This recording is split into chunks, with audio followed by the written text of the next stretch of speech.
नमस्कार दोस्तों, स्वागत है आप सभी का अनटोल्ड हिस्ट्री पे। एक भक्त जन आए हैं डिबेट करने। होली के मौसम में भक्तों की तो भाई पूछना ही नहीं है, एकदम बौखलाए हुए हैं। यहाँ पे तो लग रहा है जैसे आज हिंदुइज्म को प्रूफ ही कर देंगे। तो भाई साहब ने जम के डिबेट की है। इस डिबेट को अंतिम तक देखिए, जरा इनका आईक्यू लेवल पता लगाइए। इस वीडियो को ज्यादा से ज्यादा शेयर कीजिए दोस्तों, लाइक करना तो कतई मत भूलिए और ज्यादा से ज्यादा लोगों को सब्सक्राइब कराइए, ताकि भक्तों ने जो ये अंधजाल फैला रखा है पूरी दुनिया में, इसकी सच्चाई घर घर तक पहुंच सके और लोग ज्यादा से ज्यादा जागरूक हो सके। यहाँ पे जो भी बातें होती हैं, जो भी प्रेजेंटेशन होती हैं, जो भी डिबेट्स होती हैं, इसका उद्देश्य साइंटिफिक टेम्परामेंट को इंकरेज करना है। जो कोई भी बाहर से यहाँ वक्ता आते हैं, जुड़ते हैं, वो जो भी अपनी बातें रखेंगे, वो उनकी अपनी रेस्पॉन्सिबिलिटीज होती है। बिल्कुल रेशनल यहाँ लिखते हैं, मंदिर नहीं स्कूल चाहिए, धर्म नहीं अधिकार चाहिए, मनुस्मृति नहीं संविधान चाहिए, भगवान नहीं विज्ञान चाहिए, पूंजीवाद नहीं क्षमता और समानता चाहिए। बिल्कुल बहुत खूबसूरत आपने कहा है पीपल रेशनल। रेशनल जी, शुक्रिया आपका। चले एग्नोस्टिक आए हैं, इनको एड करते हैं। हाँ जी एग्नोस्टिक, बताएं क्या कहना चाहते हैं। हो तो बोलिए। मैं कह रहा हूँ, आप कैसे हो? आप कैसे हो? आपको डिबेट करनी है या फिर हाल चाल लेना है? नहीं, बातचीत करने से पहले तो हर कोई पूछता ही है। ये मेरी पुरानी आदत है। मैं किसी से भी जब बातचीत करता हूँ तो हाल चाल पूछता हूँ, चाहे आप हो चाहे कोई भी। अच्छा जी, वो यहाँ पे स्किप कर दीजिए, हम सीधे मुद्दे पर आते हैं, क्योंकि यहाँ हम लोग पास समय इतना नहीं होता ना। चलिए बताइए, अच्छा क्या अच्छा, किस टॉपिक पे चलो बात ठीक, करनी है? चलो ठीक है ठीक है। अच्छा, फिलहाल तो मैं क्या कहते हैं, आप काफी समय से जानता हूँ। मैं फर्स्ट टाइम चैनल पे आ रहा हूँ, मौका मिला है। अच्छा जी, ओके। अच्छा, साइंस भाई, सबसे मेरे आज क्या कहते हैं, मेरे आज दरअसल, वैसे आपने आज जो होली पे होलिका दहन पे आपने टॉपिक रखा है, लेकिन मेरा दरअसल जो क्वेश्चन है वो दरअसल रिलीजन और हिंदुइज्म से रिलेटेड है। तो अगर आप बोलो तो मैं उस पर क्वेश्चन पूछ सकता हूँ? हाँ हाँ बिल्कुल पूछ सकते हैं। अच्छा, साइंस भाई, मेरे दरअसल कुछ क्वेश्चंस ऐसे हैं, कुछ मेरे, एक मिनट, 2 मिनट रुको आप, एक मिनट। हाँ भाई, मेरे कुछ क्वेश्चन दरअसल ऐसे हैं। साइंस भाई, दरअसल आपकी स्ट्रीम से पहले मैं, ये शायद कल परसों जो है, ये आजाद भाई की स्ट्रीम हुई थी, तो मैं उसकी स्ट्रीम पे गया था। तो मैंने दरअसल क्या कहते हैं, मैंने एक क्वेश्चन वहां पे रखा था कि क्या कहते हैं, मैं दरअसल हिंदुइज्म की टाइमलाइन जानना चाहता था कि असल में इस दुनिया में जब हम रिलीजियस के बारे में पढ़ते हैं तो हमें हर रिलीजन की एक टाइमलाइन पता चलती है। टाइमलाइन से मतलब मेरा ये है कि ये कौन सा रिलीजन किस समय में आया, ठीक, किस काल में आया, किस समय में आया।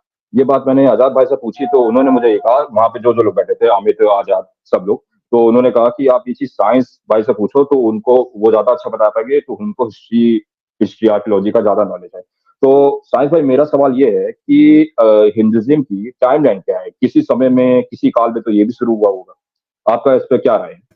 देखें एग्नोस्टिक जी, सबसे पहले जब भी कोई धर्म शुरू होता है ना, तो उसका पहले नामकरण होता है, उसको एक नाम दिया जाता है। जैसे आप अगर कोई एक ऑर्गेनाइजेशन शुरू करेंगे, तो पहले आप उस ऑर्गेनाइजेशन का एक नाम देंगे, फिर उसमें लोग एक एक करके जुड़ेंगे। अब किसी को ऐसी जिद पड़ जाए, जो एक ऑर्गेनाइजेशन बनाए, उसमें लोग अब जुड़ने लगे, अब उसका अपना धंधा चल निकले, और बाद में जब कोई कहे कि आपका तो धंधा इस समय से निकल रहा है, तो अब वो गेम खेलने लगे, झूठ पर झूठ बोलने लगे। नहीं नहीं, हमारा तो बहुत पुराना है, हम तो सनातन है, हम तो पुरातन है, हम तो XYZ है, अपनी कहानी बुनने लगे। लेकिन सवाल ये है कि उसका ऑर्गेनाइजेशन जिस समय रजिस्टर्ड हुआ, रजिस्टर्ड कहने का मतलब ये हुआ, उस समय तो रजिस्ट्री होती नहीं थी। आज के डेट में रजिस्ट्री हो रही है, उस समय तो नहीं होती थी। तो हमें ये टाइमलाइन पता ना लगाना पड़ेगा कि उसने अपने को जो धर्म बता रहा है, उस धर्म में अपने को कहना कब शुरू किया। समझ रहे ना? लेकिन उसने अपने लेकिन आप को पहले उस धर्म से कहना कब शुरू किया। हाँ बोलिए। वैसे साइंस भाई, लेकिन मेरा हिंदुइज्म में एक एक पेज मेरा फंसता है कि अगर हम कई रिलीजन को देखें, जैसे अगर हम इस्लाम को देखें तो उसके फाउंडर प्रॉफेट मोहम्मद हमें मिलते हैं। क्रिश्चियनिटी को देखें तो हमें जीसस मिलते हैं। सिखिज्म को देखें तो हमें गुरु नानक मिलते हैं। हम बुद्धिज्म को देखें तो हमें गौतम बुद्ध मिलते हैं। जैनिज्म को देखें तो हमें शायद ऋषभ देव या फिर उनके फाउंडर कोई शायद स्वामी महावीर है। अगर हम पारसी धर्म को देखें तो उसके फाउंडर हमें जरथुस मिलते हैं। लेकिन जब हम हिंदू धर्म को देखते हैं तो इसमें कोई एक सिंगल व्यक्ति का कोई फाउंडेशन नहीं है, फाउंडर नहीं है। तो यहाँ मेरा कहीं ना कहीं पेच फंस जाता है। तो इस पे जरा आप बताओ कुछ। देखिए, वो पेंच आपका तब फंसेगा जब आपको ना इनके घाल-मेल, इनकी इनकी चोरियाँ, इनके जो षड्यंत्र हैं, वो आपको नहीं पता होगा, तो आप इस पेच पे फँसोगे। आपको ये पहले देखना पड़ेगा कि जब भी जिसकी भी सिविलाइजेशन होती है, उसको जहाँ से वो शुरू होता है, उसकी यादें वहाँ से जुड़ी होती हैं। वो उसके बारे में जानना होता है। एग्ज़ाम्पल के लिए यहूदियों से जब आप पूछेंगे कि आपका धर्म कितना पुराना है, तो उनको अपना टाइमलाइन पता है। उनको पता है, भले ही वो अपने कुछ कल्पना जोड़ेंगे कि उससे पहले वो थे, वहाँ से वो थे, किताब में लिखा है, लेकिन उनको अपना पता है कि नहीं, अब्राहम नहीं, के बाद से मैं तो खाली प्रूफ ही मानूँगा बस, साफ-सीधी बात। मेरा तो फंडा हाँ, क्लियर है। सी सी जिस प्रकार बिल्कुल, आप रैशनल बिल्कुल। हो, उस प्रकार मैं आप भी रैशनल हूँ। बिल्कुल माँगेंगे। तो अब जब यहाँ पे जब बात आएगी ब्रह्मनिज़्म पे, तो आप देखेंगे कि ब्रह्मनिज़्म का हिंदू नाम का कोई कभी धर्म नहीं था। नहीं, नहीं, ब्रह्मनिज़्म ये ने बात तो अपने फिलहाल को नहीं, ब्राह्मण मैं इस चीज़ को आप समझिए तब आप क्लियर समझेंगे। ब्रह्मनिज़्म जो है, वो उसने अपने को ब्राह्मण अपने कम्युनिटी के नाम पे खड़ा किया हुआ है। उसका हिंदू धर्म से कुछ लेना-देना नहीं है। हिंदू नहीं, नहीं, उसने नहीं, जिसको लेकिन कहा है साइंस भाई, आप पूरी बात सुन लीजिए तब आपको थोड़ा-सा अच्छा, अच्छा, बोलो, क्लैरिटी बोलो, आएगी मैं बोलो। क्या कहना चाह रहा हूँ। एक बार, हाँ, बोलो, बोलो, बोलो। देखें, भारत में जिसको आज हिंदू कहा जा रहा है, तो हिंदू कह के हिंदू के चादर के भीतर वो घुस गया है। घुस के उसने हिंदू कह के कि हम भी हिंदू, वहाँ सारा फैसिलिटी पकड़ लिया है। शासक बन के बैठ गया, हर चीज़ पे कब्ज़ा करके बैठ गया और सबको हाँक रहा है। कहा क्या उसने कि हम भी हिंदू और तुम लोग भी हिंदू, क्योंकि डेमोक्रेसी है, वोट लेना है। तो उसमें घुस के अपने को हिंदू कह के जबकि उसका इन कम्युनिटीज से कुछ लेना देना नहीं है क्योंकि ना इनमें से वो हिंदू है और ना बाकी लोग कोई हिंदू हैं। उसने अपने को ब्राह्मण के तौर पे खड़ा किया। अब मैं एग्जाम्पल देता हूँ। ब्राह्मणों की किताब है जिसमें उसने भविष्य की सारी बातें लिखने का दावा किया वेद व्यास के नाम पे। उसमें सारे पर्व त्योहार से एक बात तो लेकर सुनी है। और जितने हाँ सुन लीजिए मैं भी आपको बताता हूँ। तो भारत में जब मुस्लिम शासन आया तो मुस्लिम शासन जब आया यहाँ पे सॉरी मुस्लिम शासन आया तो उसने अपने को क्या रिप्रेजेंट किया शासकों के साथ। जो शासक आए थे अगर भारत के लोग होते तो अपने को ऐसे रिप्रेजेंट करते ना कि हम हिंदू लोग हैं और हम आपसे संधि करना चाहते हैं। लेकिन ब्राह्मणों ने कभी न हिंदू कहा मुगलों के सामने अपने को और ना उसने सारे भारतीयों को लेकर और उनसे मिलाप किया, बल्कि उसने अपने को पूरी तरह ये दिखाया मुगलों के साथ कि हम ब्राह्मण हैं और आप हमारे ब्राह्मण भाई हैं। उसने कहीं भी ये बात नहीं कही कि आप सनातन धर्म के हैं, आप हिंदू धर्म के हैं और हम सनातन धर्म के या हम हिंदू धर्म के हैं और हम आपके साथ हैं। उसने कहा कि हम ब्राह्मण हैं, आप इसका प्रमाण देख सकते हैं, ये भविष्य पुराण की किताब खुली हुई है। और इस किताब में उसने अकबर अ, के बारे में लिखा। अरे साहिब भाई, 2 मिनट, साहिब भाई एक बार बीच में हाँ, टोक रहा हूँ। ये गीता बोल प्रेस लीजिए। गोरखपुर है? हाँ, ये गीता तो प्रेस बोल गोरखपुर दीजिए। की है? हाँ, बोल लीजिए। ये गी ये गीता प्रेस हाँ गोरखपुर की जी, है? बिल्कुल, बिल्कुल अच्छा, उसी अच्छा, की है। वही चलती ही ठीक है है। ना, वही चलती है ना। हाँ, नहीं, ठीक अब है, ठीक। हाँ, अब ये प्रतिसर्ग खंड चतुर्थ खंड है, उसमें आप ये देखिए चैप्टर का नाम है अकबर आदि अंतिम मुगल शासकों का चरित्र। अब इस किताब में उसने एक तुलसीदास से मिनट, लेकर ये सबका भविष्य ज़िक्र पुराण किया। है? ये भविष्य ये भविष्य पुराण है। पुराण में? भविष्य पुराण, अंग्रेजों की चर्चा है इसमें। उसने अंग्रेजों को अपना ब्राह्मण भाई बनाया, मुगलों को उसने अपना ब्राह्मण भाई बनाया। उसने कभी इनको न हिंदू बनाया, ना सनातनी बनाया। अगर उस समय कोई हिंदू धर्म होता, तो अकबर को वो कहता कि आप हमारे हिंदू धर्म के अकबर हैं, पिछले जन्म में आप हिंदू थे। लेकिन उसने क्या कहा? उसने हिंदू नहीं कहा, शब्द ही प्रयोग नहीं किया पूरे किताब में, ना हिंदू शब्द है ही नहीं कहीं पे। उसने क्या कहा कि सूत जी बोले शौनक से, ये 2 चरित्र हैं जो पूरा इतिहास बता रहे हैं, भविष्य बता रहे हैं। और उन्होंने अकबर के बारे में क्या बताया कि ये शंकराचार्य के गोत्र में उत्पन्न मुकुंद नाम का एक श्रेष्ठ ब्राह्मण था, उसके 20 शिष्य थे। जब उसको पता चला कि मलेच्छ बाबर जो है तोड़-फोड़ कर रहा है, तो ये जाके आत्महत्या कर लिए सब। फिर क्या हुआ कि मुकुंद ब्राह्मण जो है उसने गाय के रोम का पान कर लिया था तो उसको दोष चढ़ गया था। अगला जन्म में अकबर बन के पैदा हुआ। आकाशवाणी हो गई कि भाई आपके घर में एक बड़ा भाग्यशाली बच्चा पैदा होगा, अकबर नाम होगा। अब वो ये दिखाता है कि ये मुकुंद ब्राह्मण जो है अकबर बन के पैदा हुआ। फिर आगे लिखता है कि उसके जितने 20 शिष्य थे, वो सब जितने उसके दरबारी ये लोग बने थे ब्राह्मण वो सारे उसके पिछले जन्म के 20 शिष्य थे जो उसके साथ आत्महत्या कर लिए थे। ये देखिए राइट साइड में, अकबंद मुकुंद ब्राह्मण के राज्य प्राप्ति के बाद उसने पूर्व जन्म के 7 प्रिय शिष्य केशव, माधव, मधु, देवापी, सोमपासुर तथा मदन जन्म पुनः जन्म लेकर अकबर के दरबार में आ गए। और सबका नाम बताता है कि तानसेन वो पिछले जन्म का ब्राह्मण था, फिर ये सब बैजू बावरा पिछले जन्म का ब्राह्मण था, सबको ब्राह्मण ब्राह्मण उसने बताया। उसके दरबारी को भी पिछले जन्म का ब्राह्मण और उसको भी पिछले जन्म का। यही नहीं, आगे उसने यहाँ पे ये लिख दिया कि अकबर ने 50 वर्ष तक निष्कंठ राज्य किया, अंत में मरकर स्वर्ग चला गया। अब अकबर को इन्होंने अपने ब्राह्मण भाई बनाया, उसको स्वर्ग भी भेज दिया, उसके दरबारी भी पिछले जन्म के सबके ब्राह्मण बनाए, उन्होंने उसको न हिंदू बनाया ही नहीं। जबकि अकबर राजा था तो वो क्षत्रिय बनना चाहिए था। अगर हिंदू धर्म होता, वर्ण व्यवस्था होती, तो अकबर इनके धर्म में आता तो क्षत्रिय होता, क्योंकि वो तो राजा था ना। आपको नहीं लगता? हिंदू धर्म होता तो हिंदू लिखना हो चाहिए था। सकता, हाँ। तो इसका बात मतलब क्या सही है? है बिल्कुल। हाँ, बात ये है कि उस देखो समय साइंस तक भाई, भी। एक बार हाँ। यहाँ पे मैं एक मिनट 2 मिनट रोक रहा हूँ मैं। वहां पे मैं 2 सवाल रखना चाहूंगा।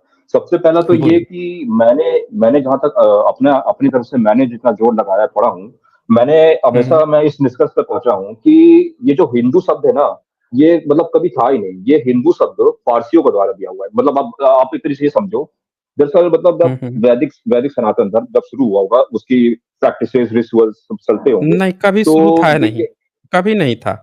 वैदिक सनातन नहीं नाम नहीं का लेकिन कोई धर्म ही नहीं था भारत में। नहीं साइंस भाई, लेकिन एक मिनट, हमें हमें कुछ सबूत तो मिलते हैं ना। सबूत तो मिलते हैं ना। नहीं, कोई जैसे कि एक मैंने अगर सिंगल हम सबूत नहीं, एक नहीं सिंगल वेद सबूत नहीं है, ढेला भर का नहीं अगर सबूत हम नहीं वेदों है ये।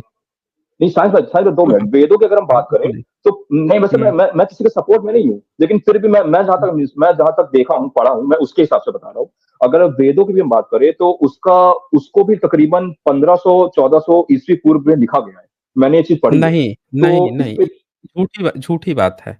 टोटल फेक न्यूज़ है। मतलब आप समझिए कि ये साइंस भाई मैंने उतनी ही गूगल फेक पे देखा न्यूज़ है। है जैसे आपको कहा जाए कि आप जो हैं किसी ईश्वर के अवतार हैं, उतनी ही फेक न्यूज़ वो है। समझ रहे हैं? क्योंकि साइंस में मैं गूगल पे देख के बता रहा हूँ मैं। और आप चाहो तो गूगल पे सर्च कर लो। साफ साफ बता रहा है उसमें। भाई, अच्छा, ये आप पहली बार जुड़े हैं यहाँ पे? हाँ, फर्स्ट टाइम। अच्छा, तो आप रेगुलर यहाँ पे वीडियो हम लोगों की नहीं देखते हैं? नहीं एक्चुअली हुआ होता क्या है, नहीं देखिए देखते हैं। साइंस भाई दरअसल बात कोई नहीं बात नहीं, मैं आपको सबूत दिखाता हूँ। मैं समझ गया, आप नहीं देखते हैं, कोई बात नहीं। नहीं सुनो साइंस भाई, मैं आपने आपको जानता आपने हूँ, लेकिन बस गूगल ये है कि आपने मैं गूगल कभी कहा कभार वाला ना? बंदा हूँ। आपने नहीं, कभी आपने कभार वाला गूगल बंदा। कहा। हाँ। कोई बात नहीं, कोई बात नहीं। आपने हाँ। गूगल कहा ना? मैं यूनेस्को खोल देता हूँ। यूनेस्को में भारत सरकार ने 2007 में ऋग्वेद के से संबंधित अपने सबूत पेश किए। मैं वो सबूत आपको ओपन कर देता हूँ। और उस ये देखिए, ये है ये। और भांडारकर इंस्टीट्यूट पुणे जो है, उसने ये सबूत पेश किए। तो नॉमिनेशन फॉर्म में आप ऊपर देख सकते हैं, मेमोरी ऑफ ये द वर्ल्ड भांडाकर इंस्टीट्यूट रजिस्टर। क्या ये भांडाकर इंस्टीट्यूट क्या जो है? भंडारकर इंस्टीट्यूट जो है, जो भारत के सबसे पुराने मैन्युस्क्रिप्ट को संभालता है। जितने पुराने अच्छा अच्छा अच्छा। मैन्युस्क्रिप्ट्स हैं, उनको ठीक। संभाल कर रखने का जिम्मा वो लेता है। तो ऊपर आप पढ़ सकते हैं, memory of the world register Rigveda Samhita, उसका। अब इसका वो बताता है कि कितने मैन्युस्क्रिप्ट मिले।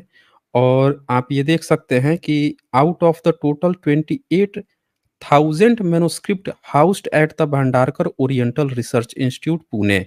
30 manuscript of the Rig Veda from a valuable part of the collection. 28,000 manuscript उसमें रखे हुए हैं, जिसमें से 30 मैन्युस्क्रिप्ट ऋग्वेद के उसके पास अवेलेबल हैं। यही 30 मैन्युस्क्रिप्ट को उसने वो यूनेस्को को दिखाया। अब ये देख सकते हैं, ये वहीं के भंडारकर इंस्टीट्यूट के डायरेक्टर वगैरह हैं, उसके सेक्रेटरी वगैरह हैं, ऑनरेबल। अब उसके बारे में जो डिटेल्स दिया, वो आप ये देखिए। देख ये लीजिए साइंस भाई एक एक नज़र। मिनट, ये साइंस भाई हुँ। 2 मिनट ये क्या पीडीएफ है? हाँ, बोलिए। ये पीडीएफ पीडीएफ है? ये यूनेस्को की वेबसाइट आप ओपन कीजिए, उसकी नॉमिनेशन फॉर्म वहाँ से डाउनलोड कर लीजिए, ठीक है? अच्छा। य हाँ, तो आपने वहाँ पढ़ी से है? वो। हाँ, मैं रखा हुआ हूँ ना। आज भी आप भी वो सर्च कर सकते हैं। आप सर्च कर सकते अच्छा। हैं ओल्डेस्ट ओल्डेस्ट क्या आप मैन्युस्क्रिप्ट। मुझको क्या आप मुझको भेज सकते हैं फिलहाल वैसे? हाँ, मैं आपको सिखा देता हूँ ना, आपको मैंने वैसे वीडियो बना रखी है, इसीलिए तो मैंने पूछा ना कि नहीं, नहीं, आप जो नहीं, वैसे मैं चला जाऊँगा, कोई मुझे प्रॉब्लम नहीं है। लेकिन बात ये है कि जितना ईज़िली मिल जाए, उतना ज़्यादा मुझे लगता है कि बेस्ट है, इसलिए। हाँ, मैं आपको बता देता हूँ। ये देखिए, आप ऐसे टाइप टाइप कर लीजिएगा यूनेस्को पे, ये मैं शो कर देता हूँ। आप गूगल ओपन गूगल कीजिए। पे। हाँ, गूगल ओपन कीजिए और ऊपर टाइप कीजिए ओल्डेस्ट मैन्युस्क्रिप्ट यूनेस्को। ये आपको आ जाएगा द ऋग्वेदा, ठीक है? इस ऋग्वेदा नीचे यूनेस्को का memory of the world register, और यहाँ पे आप देखेंगे पीडीएफ भी लिखा हुआ है, यूनेस्को जहाँ लिंक 2 है। मिनट, 2 मिनट, साथ में हाँ, 2 जो मिनट पढ़ लो 1 मिनट। हाँ, कर लीजिए, ओपन करके देख लीजिए, लाइव चेक कीजिए। नहीं, नहीं, मैं चेक कर लूँगा। फिलहाल अभी मेरा जो है मतलब थोड़ा-सा मेरा फ़ोन का प्रॉब्लम है, लेकिन मैं चेक कर लूँगा। आप जो है कोई बात बता दो नहीं, मुझे, बाकी मैं कोई चेक बात कर नहीं। लूँगा। अब नो हाँ, प्रॉब्लम। तो ये आपको दिख गया memory of the world register, यहाँ पीडीएफ है, इसको क्लिक करेंगे तो वो आपको पीडीएफ दे देगा, प्रोवाइड कर देगा, ठीक है? अच्छा, ठीक, ठीक, ठीक। अब अच्छा, देखें, अच्छा, जैसे साहिल भाई, जैसे मैंने क्लिक हाँ, साहिल भाई, अच्छा, अच्छा, जैसे एक मैंने एक क्लिक चीज़ मैं किया, और रखना चाहूँगा। देखिए जैसे मैंने क्लिक किया हाँ, ये पेज खुल हाँ। गया, आपको भी ये पेज खुल के मिल अच्छा, जाएगा, अच्छा। ठीक है? अच्छा, अच्छा, अच्छा, ठीक। अच्छा, साइंस भाई, मेरी 1 मिनट 2 मिनट में रखना चाहूँगा। अच्छा, आपने अभी हुँ। क्या कहते हैं मुझको भविष्य पुराण दिखाई। भविष्य पुराण में आपने ब दिखाया कि एक उसमें नहीं मुगलों के पहले, ठीक है, मैं वो बात कंप्लीट कर लूँ, वेद वाली बात, फिर मैं चलो, आपके हाँ, इस बोलो, पॉइंट पे बोलो आता हूँ। आप हाँ, हुँ। पहले वेद वेद का बताओ, अब चलो। अब जैसे ही आप क्लिक करेंगे वो पेज आपको ओपन कर देगा यूनेस्को। तो यहाँ पे आइडेंटिटी एंड डिस्क्रिप्शन, अब वो दिखाता है कि ऋग्वेद का क्या-क्या सौंपा गया। 1 नंबर, ऊपर आप देख सकते हैं 1 नंबर, आपको यहाँ पे दिख रहा है 1 नंबर? हाँ, हाँ, दिख रहा ये है। Titles title titles. Title Rigveda Samhita. दूसरे हाँ, नंबर हाँ, हाँ। Total number of manuscript 30। तीसरा नंबर राइटिंग सपोर्ट मटेरियल, किस चीज का है? तो one manuscript is written on the birch bark, यानी भोजपत्र पे एक मैन्युस्क्रिप्ट मिला है, और remaining 29 are written on paper, यानी एक तो भोजपत्र पे है और 29 जो है वो कागज पे हैं। ये 30 मैन्युस्क्रिप्ट सबसे ओल्डेस्ट हैं उसका। 4 नंबर पे क्या लिखा है?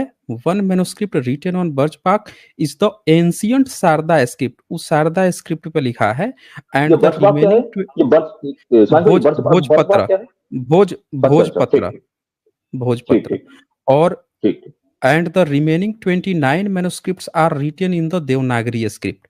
तो 29 जो है देवनागरी में लिखी है और एक जो है शारदा स्क्रिप्ट में लिखी है। अब all the manuscript are in the Sanskrit language में लिखी है। अब 5वां नंबर आता है ओल्डेस्ट डेटेड मैन्युस्क्रिप्ट। ये ध्यान से देखिएगा कि ये जो 30 मैन्युस्क्रिप्ट है सबसे पुरानी, इसमें सबसे पुरानी कौन-सी है? ठीक है? हुँ, सबसे ठीक, पुरानी ठीक। कौन-सी है? तो नीचे देखिए नंबर दिया है और क्या लिखा है? 15th सेंचुरी है, 15th सेंचुरी। हाँ, फिफ 1464 एडी लिखा है, यानी हाँ, कि सबसे 15th पुरानी 15th सेंचुरी। मैन्युस्क्रिप्ट जो है, हाँ, सबसे पुरानी मैन्युस्क्रिप्ट 1464 एडी में है। अब अदर लेकिन डिटेल्स, साइंस अब भाई एक हाँ, बोलिए। विकिपीडिया पे 1500 बीसी दिखा रहा है। विकिपीडिया पे 1500 बीसी दिखा रहा है।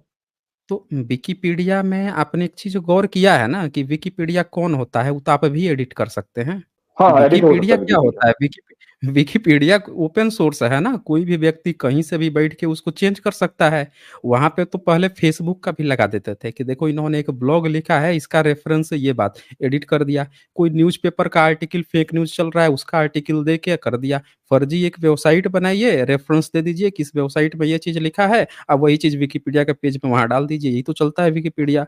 विकिपीडिया कोई ऑथेंटिक सोर्स थोड़े होता है, विशेषकर हिस्ट्री और ओके। रिलीजन के मामले में कतई ऑथेंटिक नहीं है। साइंटिफिक जो बातें हैं, उसमें आपको एक नज़रिया आपको एक नज़रिया दे देगा, लेकिन एक्चुअल जो फैक्ट्स हैं, वो रिलीजन और हिस्ट्री के मामले में भयंकर घाल-मेल है। मुस्लिम के आप पढ़ेंगे, ईसाई के पढ़ेंगे, उनके फ़ेवर में मिलेगा। ब्रह्मनिज़्म का पढ़ेंगे, उनके फ़ेवर में नहीं, नहीं, मिलेगा। जो वो नहीं, नहीं, चाहेंगे नहीं, वही उनका पढ़ेंगे। उनका भी नॉर्मली उनका भी दिखाता है कि क्रिश्चियनिटी 1st सेंचुरी में आई, इस्लाम भी 7th सेंचुरी में आया, सिखिज़्म भी 15th सेंचुरी में आया, उनका भी सब ऐसा ही है। नहीं, नहीं, तो बाकी के रिलीजन डिफाइंड है ना। बाकी के रिलीजन जो अच्छा। हैं, जैसे इस्लाम डिफाइंड है कि मुहम्मद के बाद से इस्लाम की शुरुआत हुई। अब वो भी इनका खेल इन्हीं की तरह वो भी खेलने लगे हैं, वो भी रोने लगते हैं तुरंत, जैसे कह दीजिए कि मोहम्मद से इस्लाम शुरू हुई, तुरंत उनका भी रोना शुरू हो जाएगा, "अरे नहीं, नहीं, नहीं, हमारा ना आदम के समय से" अरे भैया आदम की बात मोहम्मद ने बात बताई है ना। वही तो तो वही तो वही तो बिना हाँ, तो बिना प्रूफ के हम किसी कैसे हाँ, माने? बिना सही प्रूफ के। बात है। हाँ, तो ये हाँ। देखिए कि भारत सरकार जो मैन्युस्क्रिप्ट संभाल के रखती है वो कहती है हमारे पास सबसे पुराना 1464 एडी है, ठीक है, और सबूत यूनेस्को को दे रही है भाई वो। इसमें आपका हमारा कुछ भी नहीं है, यूनेस्को की वेबसाइट पे पड़ा है। अब मान लीजिए कि कोई आपसे कह दिया कि हम अनुमान करते हैं कि 1500 बीसी का है, ठीक है, आपको कोई कह दिया कि 1500 बीसी का है, तो वो अनुमान हो गया। और उस अनुमान को लेके आप चाहे जितनी गाथा गा लीजिए, चाहे फेसबुक पर, चाहे आप गाना गा लीजिए व्हाट्सएप छाप पे या विकिपीडिया पे, लेकिन सबूत तो कितना का है, 1464 एडी का है ना। आप सोचिए, हम्म हम्म 1464 एडी का है। अलबरूनी 11th सेंचुरी में भारत आया था, क्या उसने किसी वेद की चर्चा की? तो यदि अल्बोरुनी क्या एक्सप्लोरर था? क्या कोई एक्सप्लोरर था? हाँ, अलबरूनी ऐसा अच्छा एक अच्छा। किरदार है जिसने जो नोट्स लिखा है उससे भारत का इतिहास लिखा गया है। अगर आप कहेंगे कि हम्म मुस्लिम से पहले भारत का इतिहास में जो 10वीं 11वीं सदी का जो इतिहास भारत का लिखा गया है वो अलबरूनी के नोट्स के आधार पर लिखा गया है, क्योंकि मतलब इसका अलबरूनी मतलब ये एक। हुआ कि जब 2 मिनट, हाँ, इसका बोलिए। मतलब ये हुआ कि जब अलबरूनी ने किताब लिखी उसके बाद से अलबरूनी का देखा देखी सबने लिखा बाकी का। नहीं नहीं, अलबरूनी वो नहीं, अलबरूनी का क्या हुआ कि अलबरूनी जब आया था तो भारत में तब भी किताबें थीं। उसने कहा कि भारत में 18 पुराण थे तब, 18 पुराण का नाम लिखा। लेकिन अभी मैंने आपको भविष्य पुराण दिखाया, उसमें अकबर की चर्चा आ गई और ब्राह्मण इसको पीढ़ी दर पीढ़ी ढो के ला रहा है। कैसे? इसका मतलब ये हुआ कि ब्राह्मण जो है उसने क्या किया था, मुगलों के समय में मुगलों से संधि करके अब भारत का पूरा इतिहास ही बदल दिया उसने। पूरी तरह से मुगलों के साथ मिलके उसने अल्लाह उपनिषद निकली। भारत में जो कल्चर चल रहा था पहले बुद्धिज्म का, जैनिज्म का, श्रमण कल्चर, उसको पूरी तरह से तहस नहस कर दिया। उसने अपना एक ब्राह्मण धर्म खड़ा किया। और मुगलों का जो दिया हुआ नाम है, उनका उसने जो संवत चलाया अकबर ने, अकबर को उसने अवतार घोषित कर लिया, अपना ब्राह्मण भाई बना लिया। मैं क्या कहता हूँ, अच्छा अकबर को न साइंस भाई, उसने श्रमण साइंस भाई, बनाया। साइंस सुन भाई, लीजिए, पुराण ये पूरी जितने सुन ली, पूरी पूरी अच्छा बात बता दो, सुन लीजिए, बोलो बस। पूरी बात अच्छा सुन बोलो। लीजिए।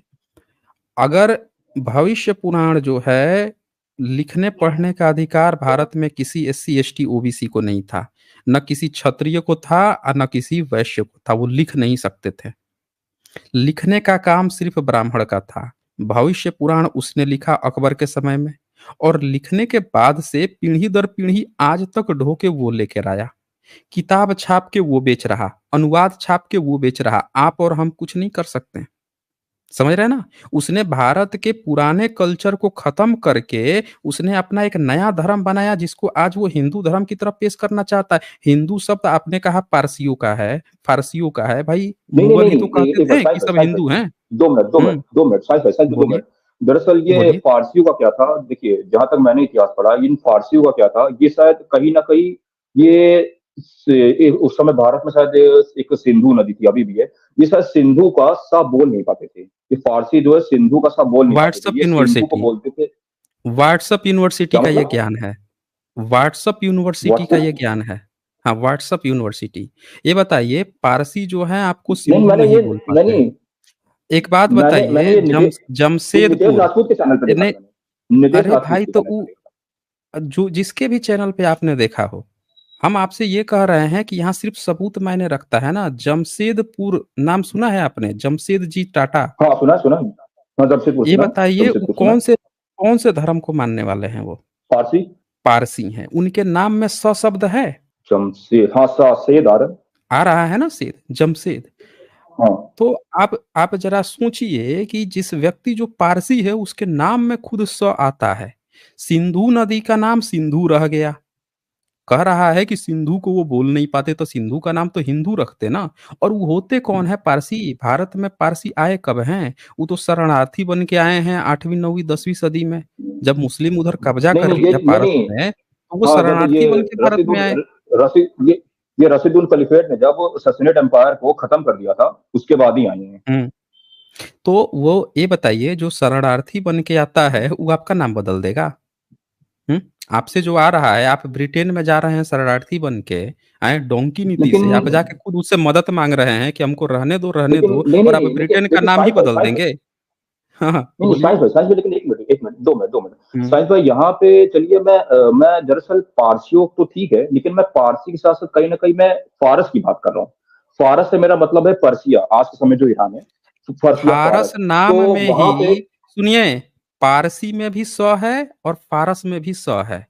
जिस देश के नाम में ही स है, उस पर कोई ये बात कहे कि वो दूसरे देश में आके स का उच्चारण नहीं कर पाता था, इसीलिए पूरे देश का ही नाम बदल दिया, जो यहाँ शासन ही नहीं करता था। भारत में लेकिन हिंदू शब्द मुगलों ने कहा है, यहाँ के लोगों को हिंदू, ये सब हिंदू हैं, समझ रहे हैं और ना। हमने उसको उसको अडॉप्ट कर लिया। ब्राह्मणों ने नहीं एडॉप्ट, हमने नहीं किया है, कभी भी हमने नहीं एडॉप्ट किया, किसी भारत के लोगों ने हिंदू नहीं कहा है।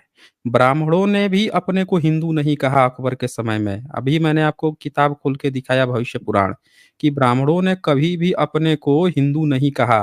उन्होंने भारत के जितने लोग थे उनको जबरदस्ती हिंदू कहना शुरू किया, जब उनको बात आई वोट लेने की। अब मैं आपको एक एडवोकेट हैं, बहुत अच्छा रिसर्च करके किताब लिखे हैं, उनकी एक किताब दिखाता हूँ, मनोज मित्ता की, कास्ट प्राइड किताब। ये मनोज ये मनोज मित्ता क्या कोई एडवोकेट है? हाँ, ये एडवोकेट हैं, इनकी किताबें सुप्रीम कोर्ट के? जो कोर्ट, सुप्रीम कोर्ट के? हाँ, हाँ, हाँ, कोर्ट से जो रिजल्ट आते हैं, जो कोर्ट नहीं मतलब जो एससी के, ये फैसले एससी के। हुए हैं, हाँ, सुप्रीम कोर्ट। अच्छा तो अच्छा ठीक है। इन्होंने जितने भी जो फैसले हुए हैं उस पे आधारित किताब लिखी है। अब इनकी किताब में एक बात मैं दिखाता हूँ, ये माइलस्टोन्स किताब में डिटेल्स बहुत जबरदस्त है। अब ये जरा देखिए, ये आप 1855 1850 के बाद से नीचे लिखा है 1855, दिख रहा है आपको, ऊपर से तीसरा एक बुलेट, मिनट। हाँ हाँ हाँ, टॉप ठीक ठीक ठीक। टॉप से थर्ड, इसको एक बार पढ़ सकते हाँ हैं हाँ आप। हाँ, समझ गया। The London-based Privy Council upholds the claim of Rajputs to the one status of Kshatriyas, thereby rejecting the Brahmin theory that they had all been annihilated by Parsuram. अब ये बताइए कि 1855 में राजपूत समाज को खुद कोर्ट में लड़के ये कहना पड़ा कि हम शूद्र नहीं हैं, बल्कि हम जो हैं हम भी ऊंची जाति हैं। ब्राह्मण जो है राजपूत समाज तक को शूद्र मानता था, उसने सिर्फ और सिर्फ ब्राह्मण अपने को ऊंचा कहा, खुद गया वो अकबर को भी ब्राह्मण बनाया, उनको क्षत्रिय नहीं बनाया। उसने कहा कि भारत में कोई क्षत्रिय उत्तरी होता नहीं है, सबको हमारे परशुराम जी खत्म कर दिए हैं, सिर्फ हम ही ब्राह्मण यहाँ के ऊंची जाति हैं, हम आपसे मिलजुल कर रहेंगे। अल्लाह उपनिषद लिख रहा था, भविष्य पुराण में ब्राह्मण भाई बना लिया। यहाँ पे 1855 में देखिए लंदन प्रीवी काउंसिल में अपहोल्ड करता है क्लेम कि राजपूत जो हैं वो क्षत्रिय हैं, और जो ब्राह्मण कह रहा है कि सारे क्षत्रियों को खत्म कर दिया गया, ये बात सही नहीं है। आपको यहाँ से क्या लगता है एग्नोस्टिक महोदय, ये कोर्ट में लड़ा गया केस कि राजपूत भारत के उनको ये क्षत्रिय नहीं मानता था, और आप कह रहे हैं कि कोई हिंदू धर्म था।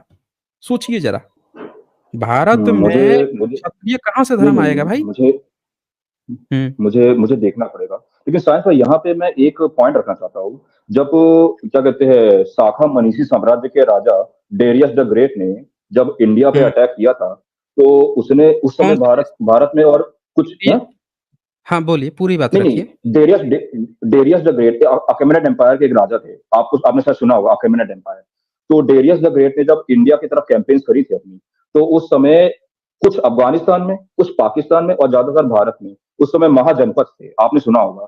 तो डेरियस द ग्रेट ने कुछ जो क्या कहते हैं महाजनपदों को हरा के, तो जो महाजनपद थे उनको जो है अपने वेजिलिटी बना लिया, उनको कंट्रोल में ले लिया। तो जो नॉर्थ वेस्टर्न इंडिया के कुछ पास तक डेरियस द ग्रेट का कंट्रोल था। तो कहते हैं कि वहां से मतलब डेरियस द ग्रेट से ही कुछ ना कुछ मतलब, अरे हमें इसका जिक्र मिलता है, मतलब सिंधु हिंदू का हमें जिक्र मिलता है। मैंने पढ़ा था कहीं पे। नहीं, डेरियस द ग्रेट अच्छा, का इन्वेजन तो आप सुने ही होंगे ना। डेरियस, एक बात बताइए आप हमें, डेरियस जो, पर्शियन इन्वेजन। हाँ, हाँ, पर्सियन। अब एक बात बताइए आप, उस देश का नाम क्या था। नहीं नहीं, एम्पायर का नाम तो अकेमिनेट, हाँ अकेमिनेट एम्पायर। ठीक है। और वो उसने जो है मतलब आप भारत के कह रहे हैं कि जो पश्चिमी इलाके थे वहां तक कब्जा किया था, और नहीं उसके नहीं, तुरंत नॉर्थ बाद वेस्टर्न इलाके सिकंदर, के कुछ। कुछ हाँ, फिर हिस्से, मैसेडोनियन एम्पायर ने। तो उस समय नहीं, कुछ कुछ पाकिस्तान कुछ नहीं कंट्रोल था किए। ना, उस समय नहीं नहीं, लेकिन पाकिस्तान तो आज के नहीं था। नहीं नहीं नहीं, लेकिन पाकिस्तान हम्म, अफगानिस्तान के कुछ इलाकों पे महाजनपद ठीक है, महाजनपद थे ठीक है, जो हमने उनको मान हरा लिया। के कब्जा कर लिया। हमने आपकी बात मान ली कि बैक्टीरिया पे और इन जो आज का पाकिस्तान का इलाका है उधर के कुछ हिस्सों पर उसका और कब्जा कुछ रहा, कुछ रहा नॉर्थ था। वेस्टर्न इंडिया के पास, कुछ कुछ नॉर्थ वेस्टर्न इंडिया के पास। हाँ तो वही वही हुआ ना, पाकिस्तान उसी में आता है ना। हाँ, नहीं नहीं नहीं भाई, मैं पंजाब और ये कश्मीर और कुछ राजस्थान के भी पार्ट्स अकेमरेट एम्पायर के अंदर थे। अच्छा चलिए चलिए हम आपकी इस थियरी को मान भी लेते हैं, हमें उसमें कोई दिक्कत नहीं है। तो नहीं नहीं जरा साइंस एक भाई, मैंने बात हिस्ट्री बताइए। में पढ़ा, ये अरे पढ़ा हूँ हिस्ट्री, मैं, इसलिए अरे मैं भाई बता मैं रहा हूँ। कह रहा हूँ ना कि आपको जब व्हाट्सअप छाप हिस्ट्री पढ़ा दी जाए ना तो आपको ये सारे चीजें आ जाएंगी। हम यहाँ पे सबूत की बात कर रहे हैं ना, आपने जो पढ़ा है वो ठीक है, मैंने हम सबूत की बात साइंस कर भाई रहे हैं। मैंने खुद अब गूगल एक से पढ़ा बात, है, मैं खुद गूगल से देख के पढ़ा अरे भाई तो हम गूगल, हमने क्या कहा अभी, हमने आपने तो गूगल से ये भी पढ़ा था कि 3500 साल पुराना वेद लिखा गया, हमने सबूत दिखाया कि भारत सरकार खुद कह रहा है कि भाई 1464 से पहले हमारे यहाँ कोई वेद नहीं है। आपको पता है भारत में ईसा की पहली दूसरी सदी की भी मेनुस्क्रिप्ट मिल चुकी है। ईसा से गिलगिट मेनुस्क्रिप्ट जो है, आपको स्पिटजर मेनुस्क्रिप्ट, गंधारा मेनुस्क्रिप्ट, ये सब बुद्धिस्ट की मेनुस्क्रिप्ट है, ये तो ईसा की पहली दूसरी तीसरी सदी की हैं। उनके तो मेनुस्क्रिप्ट इतने पुराने मिल जा रहे हैं। सम्राट अशोक के इंस्क्रिप्शन ईसा से 250-300 साल तक के भी मिल जा रहे हैं। लेकिन ब्राह्मणों का ही एविडेंस खाली कागज पे काहे मिल रहा है, वो भी पिछले 500, 550, 600 साल के अंदर क्यों मिल रहा है? अब पूरी बात सुनिए आप। आपने कह दिया कि डेरियस, डेरियस नाम में स है कि नहीं है, ये बताइए। साहब साहब। है नहीं नहीं, ना? लेकिन साइंस भाई वो मुझे क्या लगता है कि नहीं, नहीं, डेरियस, एक साइंस मिनट, भाई नहीं, आप डेरियस जो है। पूरी सुनिए ना। 1 मिनट, 1 मिनट रुक जाइए, पहले रुक जाइए। आपने अपनी बात पूरी रख ली है। अब बात सुनिए ना, मेरी भी तो बात सुन लीजिए। आपने अपना तो आर्गुमेंट दे दिया ना कि उसका यहाँ पे शासन था, उसका नाम एक्मेडियन जो भी आपने बता दिया। अब मेरी बात ये है कि जिस राजा के नाम में ही स है, वो कोई ये बात कहे कि डेरियस स शब्द खुद है, और कोई ये बात कहे कि वो स का उच्चारण ही नहीं कर पाता था, वो अपने ही नाम का उच्चारण नहीं कर पाता था, फिर भी अपने नाम में स लगा के घुमा था, इसीलिए यहाँ के लोग हिंदू हो गए। भाई भारत में इतिहास ये है कि यहाँ पे जब मोहम्मद बिन कासिम आया तो उसने सिंध जो सिंध के इलाके थे उस पर कब्जा किया। उन्होंने सिंध कहा, हिंद नहीं कहा। उन्होंने सिंध कहा। सिंध, सिंध का इतिहास है, चचनामा आप पढ़िए, सिंध लिखा हुआ है। अगर पारसियों ने उस समय कब्जा होता, उन्होंने हिंदू कह दिया होता, तो सिंध देश नहीं बनता, हिंद देश बना होता वो। समझ रहे हैं ना? तो वो थियरी पूरी तरह फ्लॉप है, क्योंकि डेरियस को तो तुरंत ही सिकंदर खत्म कर दिया।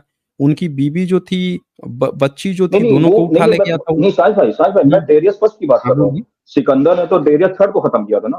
मैं डेरियस फर्स्ट की तो बात कर रहा हूँ। डेरियस तो फर्स्ट ने इंडिया डेरियस, पे इन्वेट किया था। हमने, अरे भाई तो इन्वेड किया तो डेरियस, तीनों डेरियस में 100 आ रहा है। तीनों डेरियस के नाम में 100 आ रहा है, तो 100 ह की थियरी ही खत्म हो गई ना। जो व्यक्ति अपना लेकिन नाम लेकिन खुद साइंस 100 भाई कह मुझे, रहा है और दूसरे देश में कहे कि वो ह कहता है, ये कौन? आप अच्छा आप ये लेकिन बताइए, आप ये उसके नाम में खुद 100 है, आप किस आधार पे फिर कह रहे हैं कि 100 नहीं को नहीं ह नहीं, बोल दिया? मुझे साइंस भाई, हम्म, मुझे साइंस भाई हम्म, मुझे क्या लगता है, ये हम जो बोलते हैं ना, डेरियस, हम्म, साइरस, हम्म, जर्सेक्स, हम्म। तो ये मुझे क्या लगता है, ये कहीं ना कहीं वेस्टर्न वेस्टर्न लोगों ने दिए। इनके असली नाम एक्चुअली कुछ और हो सकते हैं, मुझे जहां तक लगता है। अच्छा मतलब आप जो है गोल पोस्ट चेंज करने की बात कर रहे हैं, आप में इतनी तलब नहीं नहीं, चढ़ी गोल पोस्ट है नहीं कि नहीं आप इसको, नहीं नहीं इनको नहीं। सुन लीजिए। अरे सुन लीजिए, सुन लीजिए। आप इस चीज पे आ गए हैं कि डेरियस को, आप डेरियस अब इसलिए नहीं कहेंगे क्योंकि आपको भारत में 100 को ह कहलाना है। भाई सिंधु नदी का नाम सिंधु रह गया, लोग हिंदू हो गए। चचनामा में जब उसने साफ साफ सिंध देश कहा है, भारत को बुद्ध देश कहा गया है। भारत को लोग बुद्ध देश के नाम से जानते थे। भारत के लोग, जब सिकंदर आया तो उसको लोगों ने सिकंदर, अलेक्जेंडर उसका नाम था, यहाँ के लोगों ने उसका नाम सिकंदर कह दिया। मतलब भारत के लोग विदेशियों में स का उच्चारण कर रहे थे, और आप ये कह रहे हैं कि उधर के लोग स का उच्चारण नहीं कर पाते थे तो वो हिंदू कह रहे हैं। भारत लोग पूरी दुनिया का नामकरण कर रहे थे। चाइना का नाम चीन कह दिए, अलेक्जेंडर का नाम सिकंदर कह दिए, और उधर के नहीं कह पाते थे, और वो भी बेचारा भारत के एक छोटे से हिस्से पे साइड रहा, वो भी कुछ समय। सिकंदर के बाद से वो भी खत्म हो गया। सिकंदर के बाद से फिर यहाँ पे भारत में मिनांडर आया, उसके बाद से डेमेट्रियस आया, न जाने कितने सब आते रहे। आके भारत में बुद्धिस्ट बनते चले गए, और आप ये थियरी लेकर आए हैं कि स को ह नहीं बोल पाता था, जबकि उनके नाम में ही खुद स है। और गोल पोस्ट चेंज कर रहे हैं कि किसी दूसरे ने नामकरण कर दिया होगा। देखिए जिस चीज का आपके पास नहीं सबूत है उसको चेंज करने की नहीं जरूरत है। यहाँ नहीं नहीं सिर्फ साइंस भाई, सबूत आप मेरी मायने बात नहीं रखता है ना। समझे। हाँ नहीं, साइंस भाई मेरी बात हम सुनो, आपसे जैसे अच्छा, जैसे अच्छा एक एक बात बताइए, एक बात हमें बता दीजिए कि भारत के लोगों को हिंदू पहली बार किस भारत के लोगों ने अगर पर्सिया ने नाम रख दिया, डेरियस ने रख दिया, तो ईसा की 400 साल के बाद इतने सारे किताबें लिखी गई, इतनी सारे इंस्क्रिप्शन भारत में लिखे गए, क्या किसी राजा ने अपने को हिंदू कहा? बता दीजिए आप हमें। किसी भी राजा ने अपने को हिंदू लिखवाया अपने इंस्क्रिप्शन पे? बोलिए। इसका तो फिलहाल मुझे आइडिया नहीं है। नहीं है। किसी ब्राह्मण के धर्म ग्रंथ में उसने अपने को हिंदू लिखवाया या अपने धर्म का नाम हिंदू लिखवाया? नहीं, मुझे इसका नहीं आइडिया लिखवाया। नहीं है। नहीं नहीं लिखवाया ना। अब सोचिए, सबूत कुछ नहीं है, लेकिन सावरकर ने एक गप छोड़ दी आप लोगों को, और उस गप को पढ़ के कि स को ह कह दिया, ह को स कह दिया, उसको लेके आप जो है पूरा का पूरा गोल पोस्ट चेंज किए पड़े हैं। अब मैं आपको दिखाता हूं कि हिंदू नाम 1875 में हाईलाइटेड किया गया। 1875 से कहा जाता है 1816 में पहली बार हाईलाइटेड किया था, और वो थे राजा राम मोहन राय, मुगलों के, वो थे अकबर द्वितीय के दरबारी थे। तो जब ये काम किया गया ये तब राजा राम मोहन अठा राय तो अंग्रेज ब्रिटिश टाइम हुँ, में थे ना, राजा राम मोहन राय तो ब्रिटिश टाइम में थे। तो वही तो बोल रहा हूँ ना, अकबर द्वितीय का, हमने अकबर प्रथम थोड़े कहा है। अच्छा अच्छा अच्छा अच्छा, हमने ठीक है, उस समय मुगल एम्पायर वीक हाँ, हो गया था, हाँ ठीक ठीक है। हाँ, तो उसके वो दरबारी थे, रिप्रेजेंट करते थे उसको। तो 1875 में सत्यार्थ प्रकाश लिखा दयानंद सरस्वती ने, और ये सत्यार्थ प्रकाश जो 1875 असली सत्यार्थ प्रकाश है, उसका 81 नंबर पेज, क्या लिखते हैं इस पे? तो वो कहते हैं, जब उन्होंने देखा कि यहाँ अब हिंदू हिंदू सब कहने शुरू कर दिए हैं, तब उन्होंने यहाँ पे लिखा, अन्य देश में न होए, आर्य नाम है श्रेष्ठ का, और जो हिंदू नाम इनका रखा है सो मुसलमानों ने ईर्ष्या से रखा है। ये ब्राह्मण मूल मूल शंकर त्रिवेदी, एक ब्राह्मण 1875 में किताब लिख के, और सीधे सीधे जिसने ये कौन पूरा सी बुक है? आर्य समाज की स्थापना, सत्यार्थ प्रकाश ये कौन? 1875, अच्छा अच्छा अच्छा, ठीक ठीक पहला वर्जन, पहला वर्जन। तो उन्होंने ठीक क्या ठीक। लिखा कि इनका नाम रखा है सो मुसलमानों ने ईर्ष्या से रखा है। अब बताइए, 1875 में एक ब्राह्मण जिसने पूरे एक संप्रदाय की रचना कर दी आर्य समाज की, उसका फाउंडर अपनी किताब में लिख रहा है कि मुसलमानों ने ईर्ष्या से रखा है। आप पता नहीं कहाँ पारसी पारसी खोज रहे हैं। अरे पारसी का कुछ है ही नहीं, ये सब झूठी बातें हैं पारसी का। अगर पारसी रहता ना, तो 1875 का ब्राह्मण ये मूल शंकर त्रिवेदी ये लिखता कि पारसियों ने हमको ये नाम दिया है, हम लोग अपने को हिंदू कहते आ रहे हैं।